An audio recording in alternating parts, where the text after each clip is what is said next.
Hi everyone, the Rabbi Shmuley podcast on the 7th of December. For those of you who are watching this as a video cast, I am wearing my Chicken Alaska t-shirt, which I bought in Chicken Alaska, population 3 or 6, I kid you not.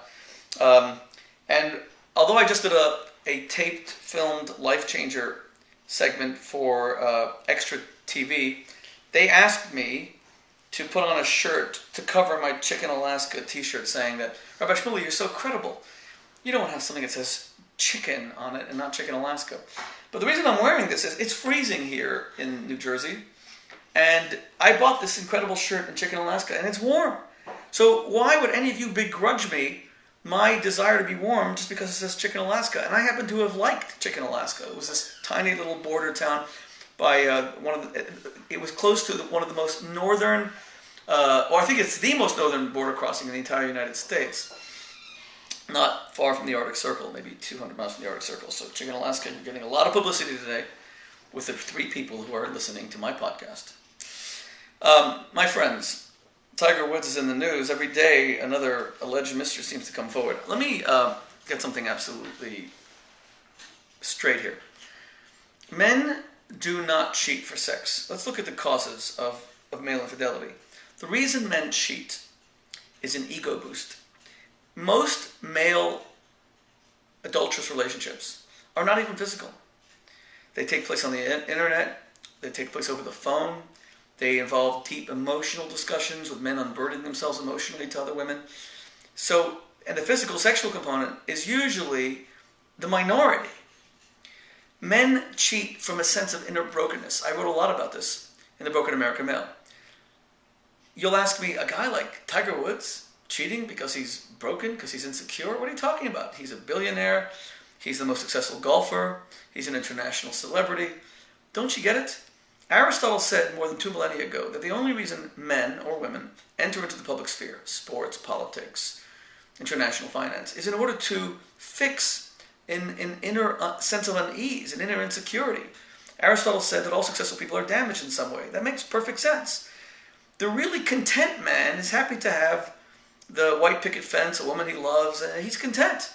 9-to-5 job, he's home with his kids, teaching them how to throw a baseball. He's not out till 12 o'clock at night with clients. He's not looking to prove himself. He doesn't need money in the bank in order to feel special.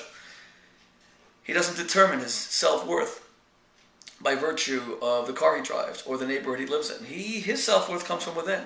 The people who enter the public sphere, who push themselves their entire life, and Tiger Woods pushed himself and was pushed by his father, these people usually have very deep-seated insecurities because they know that it's their victories that prop them up.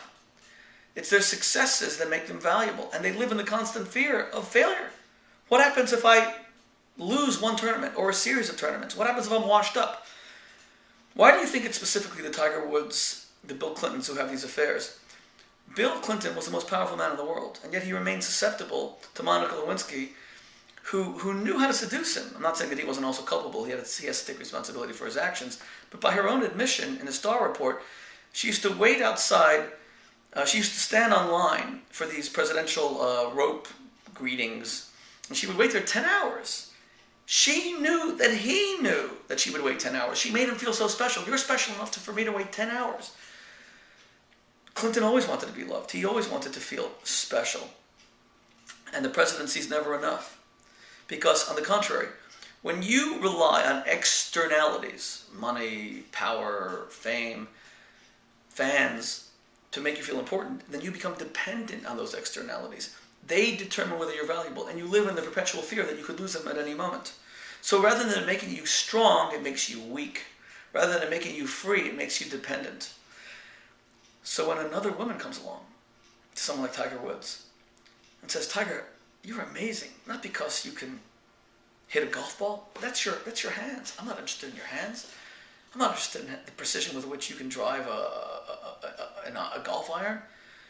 You're the one who's so amazing, Tiger. You're incredible. It begins to soothe your pain. You begin to feel special. And it becomes almost like a drug. You need this to numb the pain.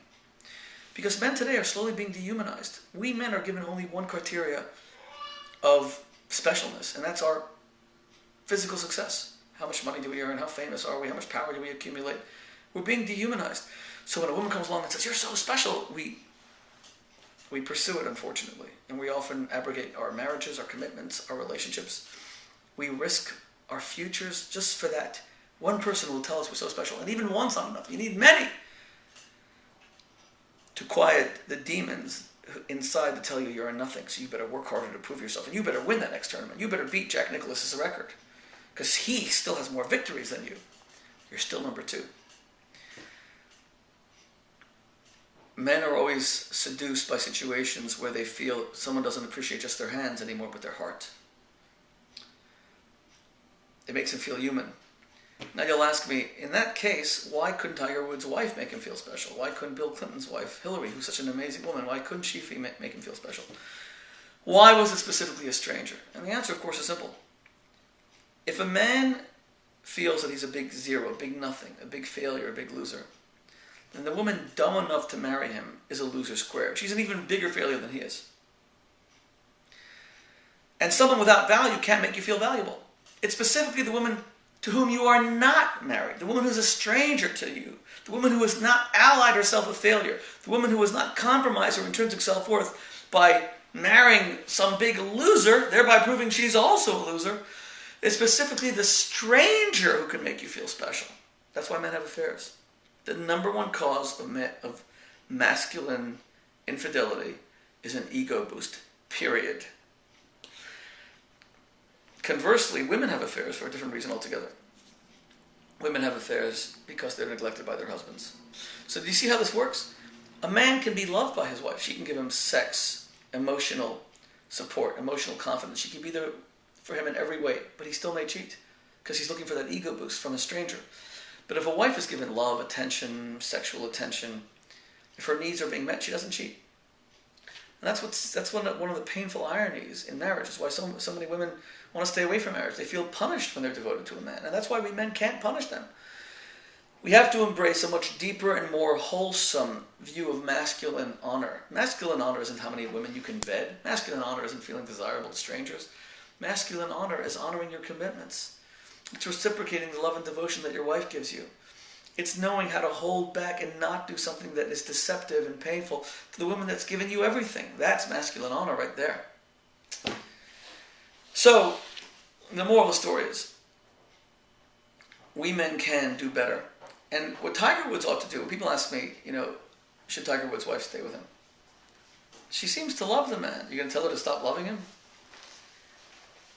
What he has to do is use this opportunity to deepen his relationships, to come before his wife and say, there's so many insecurities I've had, and I know I've never discussed them with you. Maybe I even ended up talking more about them to other women than you. Because men hate looking like failures in front of their wives. I know men who during this recession will walk around with a briefcase leaving every morning, even though they've been fired from their jobs. They're not going to anything. They're afraid to tell their wives that they've been laid off because they don't want to be failures in front of their wives. But let me tell you something, guys.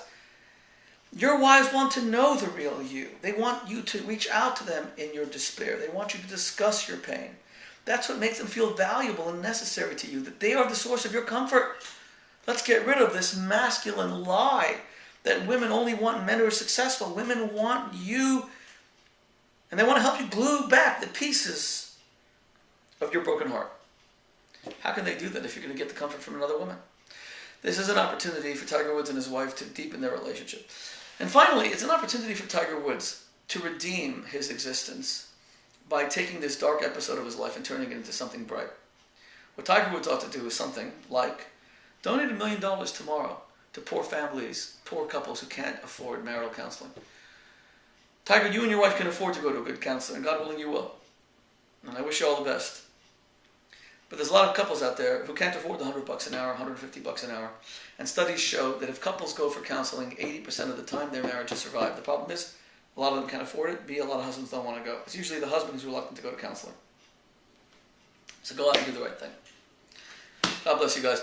I don't revel in the pain that this man is going through, or his wife. I hope that they can patch they've got 2 little kids. It seems that they do love each other amidst his tremendous infidelity. Know why you cheated, fix the problem, do something redemptive. That's the road forward. This has been the Rabbi Shmuley podcast from New Jersey, not from Chicken, Alaska, but I left my heart in Chicken, Alaska.